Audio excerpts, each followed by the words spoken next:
O castor é um gênero de roedores semiaquáticos pertencente à família Castoridae. É nativo da América do Norte e da Europa, sendo o único gênero ainda existente dessa família. Atualmente, existem duas espécies remanescentes, o castor europeu, Castor fiber, e o castor americano, Castor canadensis. Todos os membros do gênero castor habitam exclusivamente o hemisfério norte, com exceção de alguns castores americanos que foram introduzidos artificialmente na região sul-americana da Terra do Fogo. Além disso, indivíduos desta espécie foram introduzidos em algumas regiões da Europa. Com essas exceções, o castor americano, Castor canadensis, habita exclusivamente a América do Norte, enquanto o castor europeu, Castor fiber, é encontrado em regiões da Europa e da Ásia. Os castores são animais essencialmente aquáticos em suas atividades e raramente se deslocam por terra, a menos que seja absolutamente necessário. São animais sociais e podem formar grupos ou colônias compostas por um casal e seus filhotes, chegando a ter até 12 indivíduos. Famílias menores podem viver em uma única toca, mas as colônias maiores podem precisar de abrigos adicionais. A população de castores tende a ser maior em locais isolados e com abundância de alimentos. Esses animais vivem em rios e correntezas, onde constroem diques usando lama, troncos e galhos de árvores derrubadas com seus poderosos dentes incisivos. Geralmente escolhem correntezas com profundidade superior a 1 metro para iniciar seu trabalho. Eles constroem tocas dentro dos lagos criados pelos diques. Durante a construção, usam suas patas dianteiras para manipular a lama ou argila, não utilizando suas caudas como muitos acreditam. As caudas são usadas apenas como leme ao nadar e para se apoiarem em suas patas traseiras. Para transportar o lodo, as pedras e a madeira para a construção dos diques, os castores usam suas extremidades dianteiras e carregam a madeira entre seus dentes. Ao nadar, eles se impulsionam com suas patas traseiras, que permanecem submersas, mantendo apenas suas cabeças acima da água para respirar e observar o ambiente ao redor. Apesar de serem melhores nadadores do que corredores, eles não costumam atingir altas velocidades, geralmente não ultrapassando 10 km por hora. Durante a primavera e o verão, os castores coletam madeira para armazenar como alimento durante o inverno. Eles continuam a coletar alimentos até o final do outono. Durante esse período, também fazem reparos em suas tocas e diques, embora geralmente não comecem até o início das geadas. A reprodução ocorre nessa época, com os acasalamentos ocorrendo durante a primavera ou um pouco antes, e os filhotes nascendo durante o verão. No final do outono, eles cobrem suas tocas com lama fresca, que congela quando a temperatura cai no inverno, formando uma camada dura que impede a perturbação por predadores durante o repouso. No inverno, eles se abrigam em suas tocas e sobrevivem com as reservas de alimentos que coletaram durante o ano. Defesa territorial. Devido à importância do território em que habitam, os castores costumam defendê-lo contra ameaças externas, especialmente devido ao tempo investido na construção e manutenção dele. Se um intruso entra no território de uma colônia de castores, é provável que ocorra um confronto, às vezes até mesmo resultando em morte.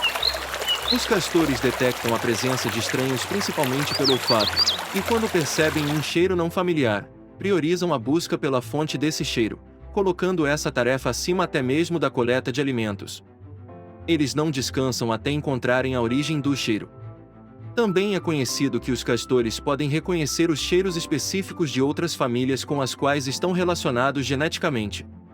Nesses casos, eles toleram a presença dessas famílias em seu território e não lhes causam danos. O mesmo ocorre com outras espécies que não representam uma ameaça e cujos odores, ao longo do tempo, se tornam familiares para eles. Para alertar possíveis invasores, principalmente outros castores, os castores marcam seu território com sinais de cheiro, que consistem em uma mistura de lama e castório. Essas marcas de cheiro ajudam a delimitar suas terras e tentam evitar confrontos. Eles colocam essas marcas nos limites de seu território, e quanto mais marcas eles colocam, menos provável é que seu território seja invadido, pois mais marcas indicam uma colônia maior. A quantidade de marcas colocadas depende em parte da época do ano e da densidade populacional da área. Durante os meses de reprodução, janeiro e fevereiro, e durante a época em que os jovens castores deixam seus grupos e se dispersam, que ocorre em agosto, a marcação do território é intensificada. Da mesma forma, Em áreas com várias colônias de castores, é comum encontrar um grande número de marcas. A marcação do território, assim como a defesa do mesmo e a manutenção dos diques e tocas, é realizada tanto por machos quanto por fêmeas. Alimentação. A dieta dos castores é exclusivamente herbívora. Eles se alimentam da casca, galhos e folhas das árvores que derrubam, bem como das raízes de plantas aquáticas. Embora possam consumir quase qualquer vegetal comestível encontrado nas margens de rios ou lagos, eles têm preferências alimentares específicas. Observou-se que os castores europeus preferem a casca e as folhas de árvores como salgueiros, bétulas e avelãs, enquanto os castores americanos preferem árvores como salgueiros, bétulas, álamos, cerejeiras, bordos e amieiros, entre outras espécies. No entanto, a dieta de um castor é baseada principalmente na disponibilidade de alimentos, e eles não recusam uma fonte de alimento mesmo que não seja sua preferida. Para sobreviver durante o inverno, os castores acumulam uma reserva de comida, que é mantida submersa no fundo do lago onde vivem, próxima a uma das entradas da toca. Eles costumam organizar os galhos maiores na parte superior e os menores na parte inferior da pilha para evitar que os menores sejam arrastados pela correnteza. Quanto mais frio for o clima em sua região, mais importante se torna a coleta dessa reserva de alimentos, já que os castores passam a maior parte do inverno dentro de suas tocas. Além de servir como fonte de alimento, essa reserva de madeira também desempenha outra função importante. Como a superfície do lago congela durante o inverno, os castores permitem que alguns galhos fiquem flutuando na água, evitando que ela se solidifique completamente nessa área. Isso permite que eles possam sair da toca em caso de emergência, como quando a reserva de comida se esgota. Reprodução. Os castores são animais que têm a capacidade de se unir em quase todas as fases de suas vidas e são monogâmicos. Eles formam um vínculo monogâmico com seus parceiros, mas se um deles morre, podem encontrar outro parceiro. A monogamia dos castores é essencial para garantir o cuidado adequado das crias, pois ambos os pais devem colaborar. Portanto, eles permanecem juntos o tempo todo para garantir o sucesso da reprodução. A época de acasalamento dos castores começa quando o gelo do inverno derrete, geralmente em fevereiro. Cada fêmea se acasala apenas uma vez por ano. O acasalamento ocorre principalmente na água, embora também possa acontecer nas margens do rio ou no lago onde o casal vive. Após um período de gestação de aproximadamente 3 meses e meio, 100 dias, a fêmea dá à luz de 2 a 4 filhotes, embora em casos excepcionais possam chegar a 9. Os filhotes nascem com os olhos abertos e cobertos de pelos.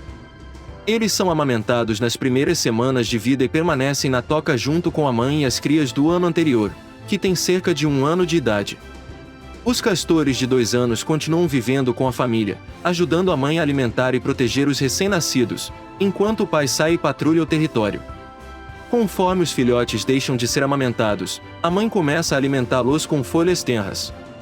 À medida que crescem, os filhotes se comunicam constantemente e emitem muitos sons, mas à medida que amadurecem, passam a se comunicar por meio de cheiros e comportamentos específicos.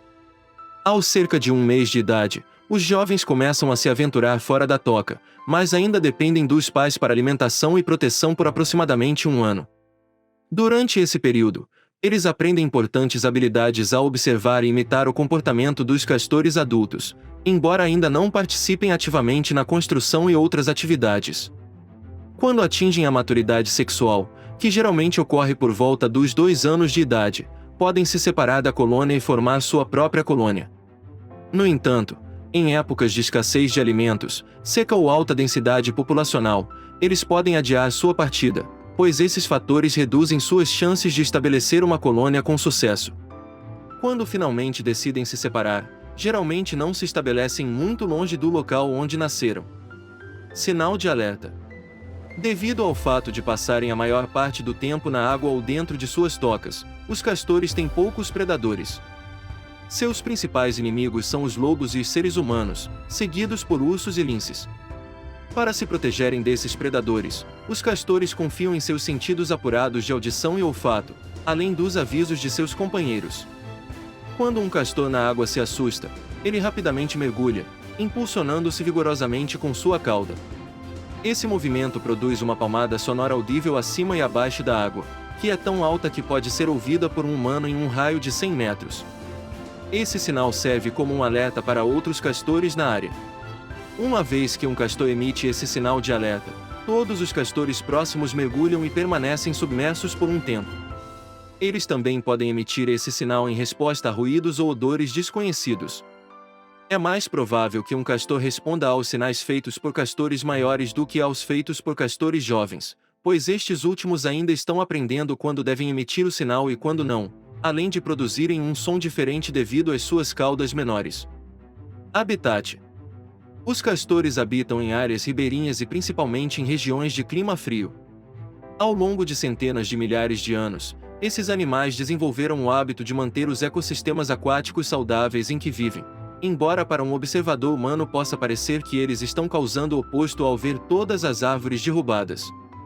Na realidade, os castores desempenham um papel importante em seus ecossistemas, criando áreas úmidas que são benéficas para muitas outras espécies.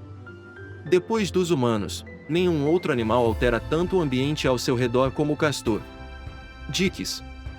Os castores constroem diques para se protegerem de predadores, como coiotes, lobos e ursos, e para terem acesso fácil e seguro à comida durante o inverno. Além disso, a função principal dessas barreiras é interromper o fluxo da corrente, criando uma represa com águas calmas onde os castores possam construir suas tocas sem dificuldades. Frequentemente, os castores constroem um dique menor rio acima para diminuir a força da corrente e reduzir a pressão sobre a toca. Eles mantêm todas as estruturas e gradualmente as expandem. Os castores podem reconstruir seus diques principais em apenas uma noite, embora possam não defender os diques menores com tanta intensidade.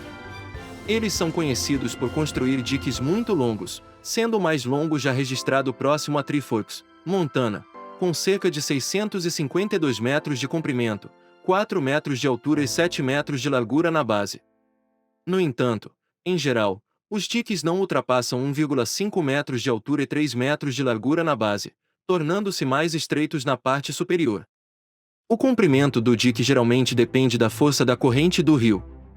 Além de serem longos, os diques são muito resistentes e podem suportar o peso de uma pessoa. A forma dos diques varia de acordo com a natureza da corrente em que estão localizados. Em áreas com corrente fraca, eles são praticamente retos, enquanto em áreas com corrente mais forte, eles são curvos, com a parte convexa voltada para a corrente. Não foi observado um processo específico para a construção dos diques, exceto pelo fato de que o trabalho é realizado constantemente e todas as partes são construídas com a mesma solidez. Acredita-se que o som da água corrente seja o principal estímulo para os castores construírem seus diques. No entanto, estudos mostraram que os castores podem responder a uma variedade de estímulos, não apenas ao som da água em movimento. Em experimentos, observou-se que os castores empilham materiais emitindo sons semelhantes aos da água corrente, mas apenas depois de um período considerável. Além disso, quando confrontados com um cano que permitia a passagem da água pelo dique, os castores o bloquearam com lama e galhos, mesmo quando o cano não emitia o som da água em movimento. Os castores costumam reparar danos no dique e construí-lo mais alto enquanto o som continuar. No entanto, durante períodos em que os rios estão muito caudalosos, eles geralmente permitem que pequenos fluxos de água passem livremente pelo dique. Os diques construídos pelos castores podem causar danos, como inundações que podem afetar propriedades e, quando próximas a ferrovias, podem causar descarrilamentos. Além disso, se um dique se romper, ocorre uma descarga instantânea de água que também pode causar danos, dependendo da força do fluxo. Essa interferência não se limita apenas à geografia humana, os castores podem destruir habitats de nidificação de espécies em perigo e frequentemente derrubam árvores maduras sem usar os troncos. Por outro lado, a construção de diques é extremamente benéfica para a restauração de áreas úmidas. Outros benefícios incluem o controle do fluxo da corrente, a promoção da biodiversidade ao fornecer habitats para muitas espécies, a purificação da água de toxinas como pesticidas e a retenção de sedimentos. Ao longo de milênios, essa retenção de sedimentos gerou um solo fértil altamente valorizado pelos agricultores. Os diques também reduzem a erosão e diminuem a turbidez da água, o que é crucial para a vida aquática. Embora os castores possam causar danos, parte do problema está na percepção. Os danos são visíveis logo após o início da atividade dos castores na área, enquanto os benefícios são a longo prazo e não são facilmente distinguíveis, a menos que sejam monitorados de perto. Controle de inundações. Um dique construído por castores possui uma elevação em relação ao nível da água. Durante fortes chuvas, quando o nível do rio aumenta, o dique gradualmente libera o excesso de água armazenada. Geralmente, isso é suficiente para reduzir a altura da onda de inundação conforme ela segue pelo rio abaixo, evitando parcial ou totalmente danos potenciais às construções humanas localizadas rio abaixo. Dessa forma, o dique ajuda a exercer certo controle sobre as inundações. Rios com diques de castores em suas correntes principais tendem a ter níveis máximos de água mais baixos e níveis mínimos mais altos, ou seja, apresentam níveis de água mais constantes. Em caso de inundações prejudiciais causadas pelos diques, podem ser instalados dispositivos modernos de controle do nível da água para resolver o problema. Para evitar danos indesejados às árvores, é possível envolver a base delas com malhas de arame ou lâminas de metal. Tocas. Os diques bem conservados bloqueiam o fluxo de água, criando assim uma represa profunda que isola o lar dos castores, sua toca, também conhecida como cabana. A toca é uma estrutura cônica construída com galhos, lodo, musgo e plantas. Suas entradas estão localizadas abaixo da água para evitar bloqueios quando a superfície da represa congela e também dificultar a entrada de outros animais, embora tenham sido encontrados ratos somascarados vivendo dentro das tocas construídas pelos castores. A toca em si consiste em uma câmara principal, com até 1 metro de altura, cujo piso fica ao nível da água e onde se encontram as entradas vindas do exterior. Geralmente, existem 2 entradas, a primeira é reta inclinada, usada para transportar madeira para o interior, e a segunda desce diretamente para a água e é usada apenas para entrar e sair. Logo após a primeira entrada, os castores mantêm sua reserva de comida para o inverno. Além disso, a toca geralmente tem 2 níveis diferentes para proteção no caso de aumento do nível da água durante o derretimento da primavera. Embora o ar passe pelas paredes, é comum ter uma seção mais aberta no teto para ventilar o interior e permitir a entrada de ar. Canais. Os castores são ágeis e relativamente rápidos na água. No entanto, eles são mais lentos ao se locomoverem em terra firme, o que torna difícil transportar os materiais que usam para construir seus diques e tocas, especialmente troncos e galhos, até a represa onde vivem. Por isso, é comum os castores construírem canais de água que conectam a lagoa à fonte de recursos que utilizam, como um grupo de árvores. Esses canais permitem que eles nadem até o local desejado e retornem à represa transportando os materiais da mesma maneira. Dessa forma, eles reduzem significativamente as distâncias que precisam percorrer em terra firme, agilizando seu trabalho. Esses canais têm cerca de 1 metro de largura e 1 metro de altura, podendo atingir até 100 metros de comprimento. E se você curtiu o nosso vídeo, envie para seus amigos. Atenção a todos! Queremos compartilhar um aviso importante com vocês. Todos os dias lançamos vídeos novos em nosso canal. No entanto, infelizmente, o YouTube nem sempre envia notificações para todos os inscritos, mesmo aqueles que ativaram o sininho. Por isso, pedimos a vocês, nossos queridos espectadores, que não se esqueçam de passar por aqui pelo menos 2 vezes por semana para conferir as novidades. Agradecemos a compreensão de todos e valorizamos muito o apoio. Vocês são a razão pela qual fazemos o que amamos e queremos proporcionar a melhor experiência possível. Muito obrigado, pessoal! Vocês são demais!